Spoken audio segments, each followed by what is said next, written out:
एक बार फिर से जरा समझ लेते हैं इसको अच्छे से। रुधिर एक तरल संयोजी ऊतक है। ये गहरे लाल रंग का होता है, गाढ़ा होता है, चिपचिपा होता है, स्वाद में नमकीन होता है, क्षारीय होता है, पीएच मान इसका 7.4 होता है। ठीक, और ये दो भागों से मिलकर बनता है, रुधिर कणिकाएं और प्लाज्मा। रुधिर कणिकाएं रुधिर का लगभग 40% भाग बनाती हैं, प्लाज्मा रुधिर का लगभग 60% भाग बनाता है, यानी कणिकाएं 40% और प्लाज्मा 60%। ओके, रुधिर कणिकाएं जो 40% भाग है वो 3 प्रकार की होती हैं, लाल रुधिर कणिकाएं, श्वेत रुधिर कणिकाएं और प्लेटलेट्स। ठीक, लाल रुधिर कणिकाएं जिनको हम रेड ब्लड सेल्स कहते हैं या रेड ब्लड कॉर्पसेल्स कहते हैं, जिन्हें शॉर्ट में आरबीसी कहते हैं, इनका जीवन काल लगभग 120 दिन का होता है और इनमें क्या पाया जाता है, हीमोग्लोबिन नामक प्रोटीन पाया जाता है।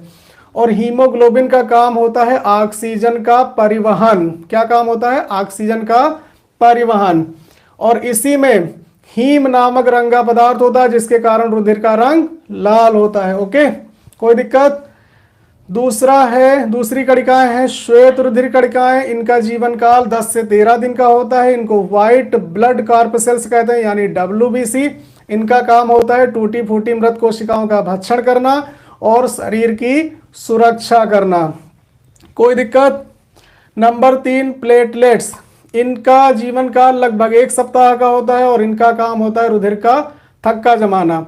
अब आते हैं दूसरे भाग पे, प्लाज्मा। प्लाज्मा जो 60% भाग रुधिर का होता है, इसमें 90% भाग केवल जल होता है और 10% भाग में कुछ कार्बनिक और कुछ अकार्बनिक पदार्थ होते हैं। कौन कौन से होते हैं, प्रोटीन, विटामिन, हार्मोन्स, ठीक, सोडियम क्लोराइड, सोडियम बाइकार्बोनेट, और कुछ गैसें भी घुली अवस्था में रहती हैं जैसे ऑक्सीजन, कार्बन डाइऑक्साइड, नाइट्रोजन, और कुछ उत्सर्जी पदार्थ भी होते हैं, घुले रहते हैं जैसे यूरिया, अमोनिया और यूरिक अम्ल।